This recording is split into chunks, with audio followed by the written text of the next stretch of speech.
بابا سرکار، یہ میں کیا سن رہا ہوں؟ آریان کو جیسے ہی اذلان والے معاملے کی خبر ہوئی تو فوراً ہی شہر کے سارے کام یوں ہی دھرے چھوڑ کر حویلی پہنچا تھا، مگر یہاں ایک اور دل دہلا دینے والی خبر اس کی منتظر تھی۔ ایسا کون سا غضب ہو گیا جو تم نے پوری حویلی سر پر اٹھا رکھی ہے؟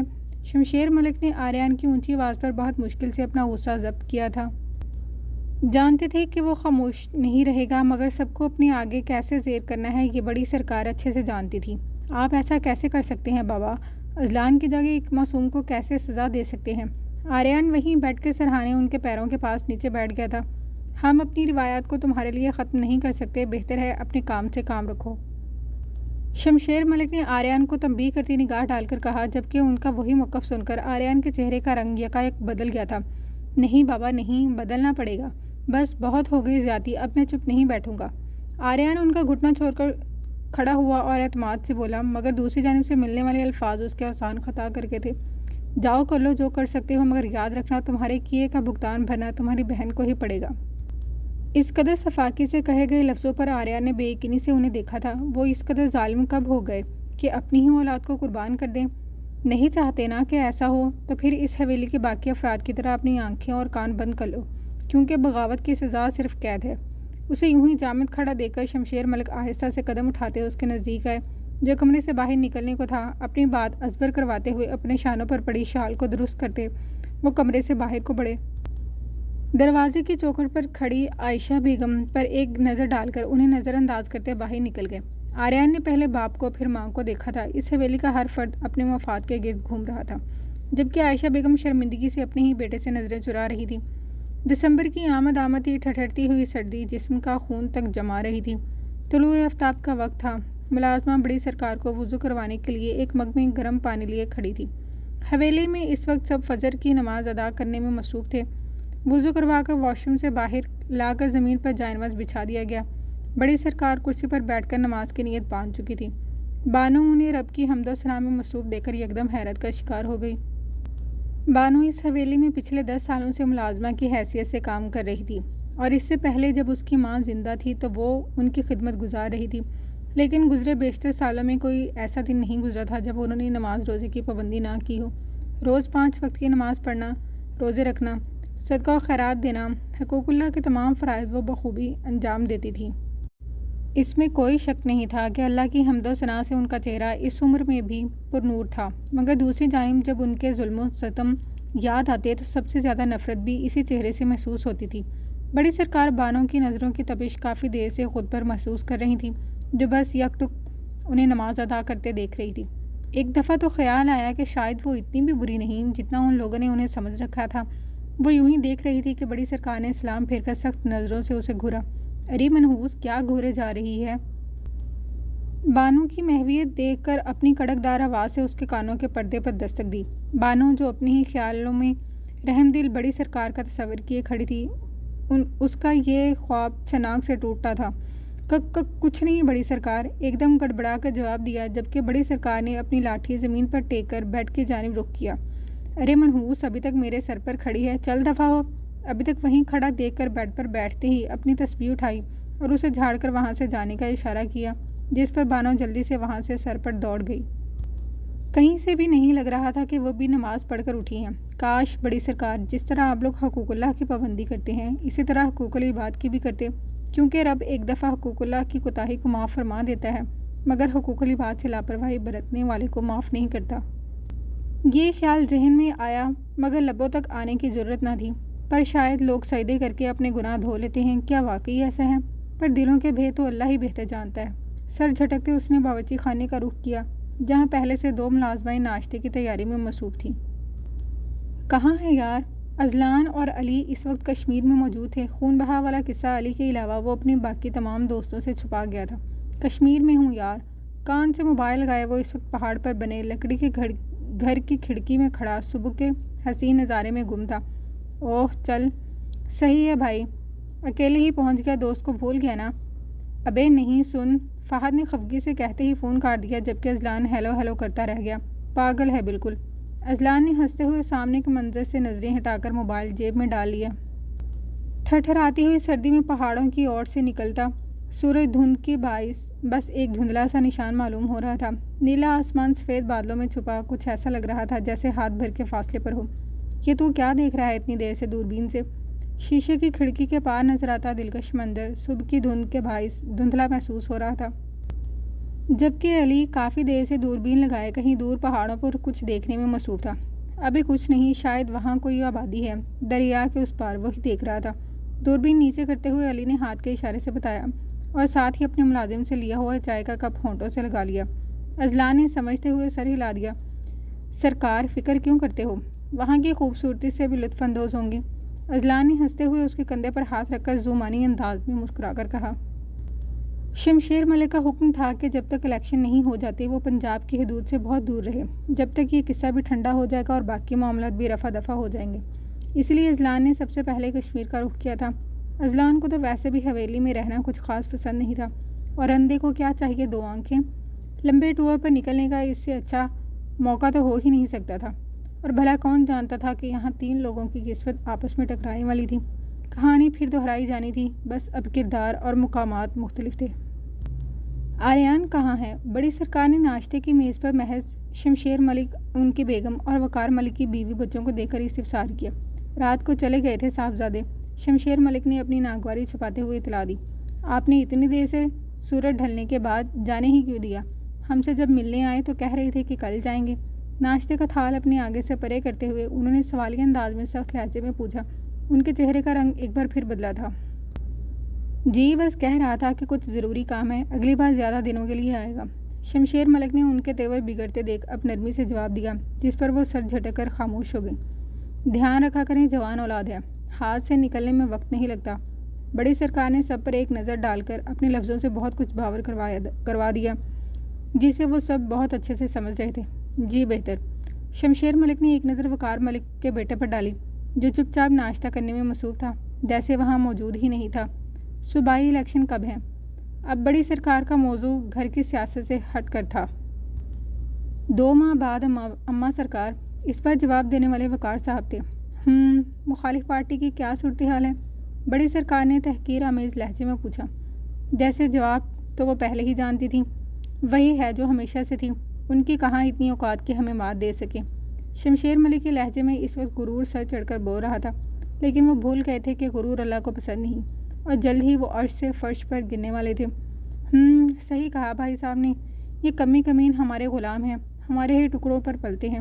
ہمیشہ کی طرح اس بار بھی سیٹ ہماری ہی ہوگی، وقار ملک نے حقارت بھرے انداز میں کہا، جبکہ اگر گاؤں سے باہر کے لوگ ان کا یہ انداز دیکھ لیتے تو واقعی اپنی آنکھوں پر یقین کھو بیٹھتے۔ وہاں وہ ایک نرم دل عوام کے خیر خواہ اور پارٹی اونر کی حیثیت سے موجود تھے۔ اس بار الیکشن میں آریان کو بھی اپنے ساتھ لگائیں، جب دیکھو شہر میں ہی پڑا رہتا ہے، اور تمہاری بیٹی کے امتحانات ختم ہو گئے ہوں تو اسے حویلی واپس بلا لو، بس بہت پڑھ لیا۔ بڑی سرکار نے فخر سے گردن تان کر آخر میں آریان اور نور کے بارے میں اپنے دونوں بیٹوں کو تنبیہ کی، جو ان کے حکم پر سر ہلا گئے۔ چھوٹی بہو، جی اماں سرکار۔ ان کے مخاطب کرنے پر وہ فوراً ان کے سامنے جا کھڑی ہوئیں۔ سمجھا دینا اپنے اس بیٹے کو، ہمارے خلاف جانے کی سزا بہت خطرناک ہے، اگر ہمارے فیصلوں کی خلاف ورزی کی تو ہم اپنے پوتے ہونے کا بھی لحاظ نہیں کریں گے۔ شاکرہ بیگم کے جھکے سر پر نظر ڈال کر انہوں نے زیغم کی جانب دیکھا اور تنبیہ کی، جو فوراً سر ہلا گئیں، جبکہ زیغم اب تک یوں ہی لا تعلق بیٹھا تھا۔ عائشہ کمرے میں تشریف لائیں، آپ سے کچھ ضروری باتیں کرنی ہیں۔ بڑی بہو کو حکم دیتے ہوئے وہ اپنے کمرے کی طرف چل دیں۔ آریان اس وقت کچے پکے علاقوں میں ڈرائیو کرتا پنجاب کی حدود پار کر چکا تھا۔ شہر پہنچ کر رات گزار صبح سے اذلان کے لیے کشمیر کے سفر کی جانب گامزن تھا۔ حویلی میں تو کوئی بھی اس کی بات پر کان نہیں دھرنے والا تھا، لیکن اس بار اس کا غصہ 7ویں آسمان کو چھو رہا تھا۔ اب شاید اس کے عتاب کا نشانہ اذلان بننے والا تھا، جو کچھ نہ کچھ کر کے ہمیشہ ایسے ہی بری ذمہ ہو کر بے فکر گھومتا تھا، اور ہمیشہ ہی کوئی اور معصوم اس کے کیے کا بھگتان بھگتتا تھا۔ اف خدا، اس گاڑی کو بھی ابھی بند ہونا تھا۔ صبح سے گاڑی مسلسل بس چلتی چلی جا رہی تھی، شاید اوور ہیٹ اپ ہونے کے باعث انجن گرم ہو گیا تھا، اور اس جنگل میں تو دور دور تک کوئی پانی کے آثار نظر نہیں آ رہے تھے۔ یہاں تو مشکل ہی تھا کہ پانی ملے۔ شام کے 5 بج رہے تھے، کچھ ہی دیر میں سورج ڈھلنے کو تھا، اور اس سے پہلے یہاں سے نکلنا ضروری تھا۔ چاروں اور نظر گھمائی تو دونوں اطراف میں بڑے اونچے درخت لگے تھے، دور دور تک پھیلا گھنا جنگل جس میں جانے سے خطرہ ہی خطرہ تھا۔ آریان بیٹا، اس جنگل میں جانے سے بہتر ہے گاڑی میں ہی بیٹھ کر انتظار کرو۔ خود سے ہم کلامی کرتے گھوم کر واپس گاڑی میں ہی بیٹھ گیا۔ نور تو اپنے پیپرز میں مصروف تھی، جس کو وہ گارڈز کی زیر نگرانی چپ چاپ شہر میں ہی چھوڑ آیا تھا۔ کل واپسی پر وقار ملک نے ہی اسے خبر دی تھی کہ بڑی سرکار کے حکم کے مطابق اذلان کشمیر میں زیر رہائش ہے، اور اس بار وہ خود اسے اپنے سامنے بٹھا کر باز پرس کرنا چاہتا تھا۔ ڈیش بورڈ سے اپنا موبائل چیک کیا تو گوگل لوکیشن میں کچھ ہی دور پاس میں کوئی آبادی تھی، چائے کے ہوٹل تھے جہاں وہ اپنی آج کی رات تو گزار ہی سکتا تھا۔ ونڈو گلاسز اوپر کر کے سیٹ سے سر گرا کر آنکھیں موند گیا۔ کچھ ہی دیر میں اسے اپنا آگے کا سفر طے کرنا تھا، پر کون جانے کہ اس سفر کی آخری منزل کیا ہو، یا پھر کوئی منزل ہی نہ ہو۔ اف ماما، آج کا دن بہت اچھا تھا لیکن خاصا تھکا دینے والا تھا۔ ارمان آفس سے واپس آ کر دھڑام سے صوفے پر دراز ہوا تھا۔ لیجئے، سن رہی ہیں فاریہ بیگم، صاحبزادے ابھی سے تھک گئے۔ شیخ صاحب خود ہی لاؤنج میں پڑے صوفے پر ہی بیٹھ گئے، جبکہ فاریہ بیگم مسکراتی ہوئی دونوں کو پانی پیش کر رہی تھی۔ ہاں، تو آپ نے سارے آفس کا کام ہی میرے بچے پر ڈال دیا؟ فاریہ بیگم نے ساتھ ہی بیٹھ کر ارمان کے بالوں میں ہاتھ پھیرتے خفگی سے کہنے لگی، جو اب اٹھ کر بیٹھ گیا تھا۔ یہ تو اب انہیں ہی سنبھالنا ہے تو ظاہر ہے کام تو کرنا پڑے گا۔ شعیب صاحب متبسم سا مسکرا کر اپنی ٹائی کی نوٹ ڈھیلی کرتے ایزی ہو کر بیٹھ گئے تھے۔ ہائے ماما، بڑی ظالم دنیا ہے۔ میں فریش ہو کر آ رہا ہوں، آپ جلدی سے کھانا لگوائیں، پیٹ میں چوہے دوڑ رہے ہیں۔ ارمان مصنوعی دہائی دیتا سیڑھیاں پھلانگتا اپنے کمرے کی اور بڑھ گیا تو فاریہ بیگم اور شعیب صاحب دونوں ہی مسکرا دیے۔ چلیں آپ بھی فریش ہو جائیں، میں ذرا کچن میں دیکھوں۔ فاریہ بیگم مسکرا کر اپنا ساڑی کا پلو سنبھالتی کچن کی اور بڑھی تو ایک گہری سانس بھرتے شعیب صاحب فریش ہونے کی غرض سے اپنے روم کی جانب بڑھے۔ سفید دوپٹے کے حالے میں اپنا چہرہ چھپائے پاک بی بی حویلی کے لان کے آخری حصے میں بیٹھی حویلی کی ملازماؤں کے بچوں کو قرآن پاک تجوید سے پڑھنا سکھا رہی تھی۔ زندگی میں اب بس ایک یہی کام رہ گیا تھا، ورنہ تو سارا دن ہی اپنے کمرے میں بند رہتی تھی۔ صبح کی پھوٹتی کرن میں سورج کی شعاعیں آہستہ آہستہ چاروں اور اپنے پنکھ پھیلانے کو تھیں۔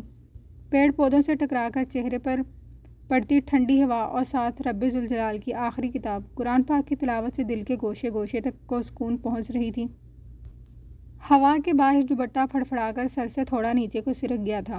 بالوں کی چند کالی زلفیں چہرے پر بکھر گئی تھیں، جنہیں پاک بی بی بار بار ہاتھ سے کان کے پیچھے اڑس رہی تھی، جبکہ بچے سب ایک ساتھ لے میں قرآن پاک کی تلاوت کرنے میں مصروف تھے۔ اپنے کمرے کے پیچھے لان کی جانب کھلتی کھڑکی میں اپنی اسٹک کے سہارے کھڑی بڑی سرکار بغیر پلک جھپکے اس کا چہرہ دیکھ رہی تھی۔ آج پتہ نہیں شاید کتنے ہی سالوں بعد اس کا چہرہ دیکھا تھا، ورنہ تو ہر وقت وہ اپنا چہرہ دوپٹے میں چھپا کر رکھتی تھی۔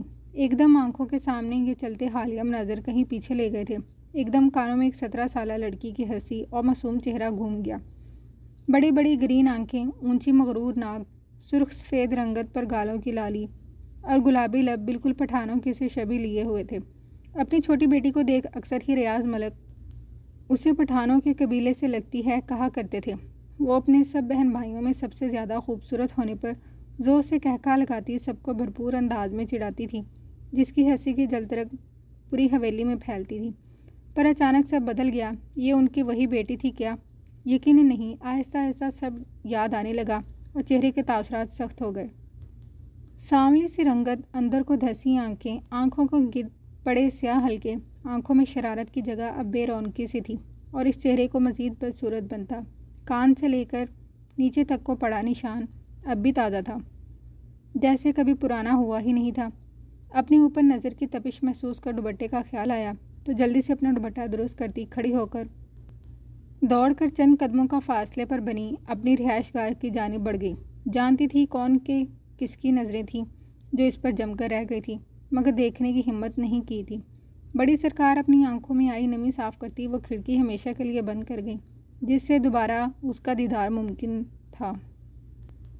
اف، ایک تو دنیا کے اتنے غم، اوپر سے یہ یونیورسٹی کے فائنل پیپرز اب بالکل برداشت نہیں ہوتے، بالکل بھی نہیں۔ نور اس وقت اکیلی بیڈ پر چڑھ کر اپنے پیپرز کی تیاری کرنے میں مگن تھی اور ساتھ ہی ساتھ اس کی دہائیاں عروج پر تھیں۔ یہ ماہ کی بچی مجھے اکیلا یہاں چھوڑ کر خود حویلی چلی گئی ہے، خود مزے سے اماں اور تائی سرکار کے ہاتھ کی بنے مزے مزے کے کھانے کھا رہی ہوگی، اور ایک ہم ہیں یہاں کتابوں سے مغز ماری کر رہے ہیں۔ نور صاحبہ اپنی ہی دھن میں خود سے باتیں کرتی تیز گام کی طرح بس بولے جا رہی تھیں، ساتھ ساتھ سامنے پڑے اکاؤنٹنگ کی بکس کو کبھی فرنٹ سے کھولتی تو کبھی بیک سے، جیسے ایسا کرنے سے وہ سب دماغ میں فکس ہو جائے گا۔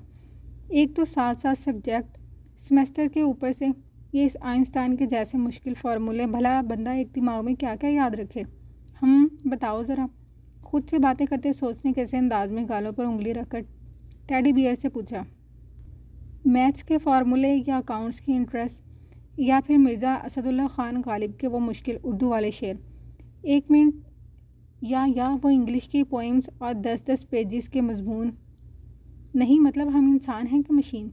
نور کے رونے اس وقت عروج پر تھے، پر برا ہو قسمت کا آج اس کی بکواس سننے والی ماں یہاں موجود نہیں تھی، اور اکیلا گھر کاٹنے کو دوڑ رہا تھا تو پھر چپ کیوں رہا جائے؟ بات ہی تو کرنی تھی تو بھالو ہی صحیح، اور بیچارہ بھالو کا اگر بس چلتا تو وہ کہتا بس کر دے ڈرامے باز، سارا سال تو گھومنے پھرنے سے فرصت نہیں، اگر کلاسز سے بنک نہ ماری ہوتی تو آج یہ دن نہ دیکھنا پڑ رہا ہوتا۔ پر افسوس بھالو کے پاس زبان نہیں تھی، نور کو حویلی میں ہوئی کارروائی کا کچھ علم نہیں تھا۔ اس کے مطابق تو ماہ کا بھی سیکنڈ لاسٹ سیمسٹر تھا اور ہمیشہ کی طرح سیمسٹر بریک پر وہ گھر گئی تھی، لیکن نور کو یوں مسکراتا دیکھ قسمت کہیں دور مسکرائی تھی۔ جاری ہے۔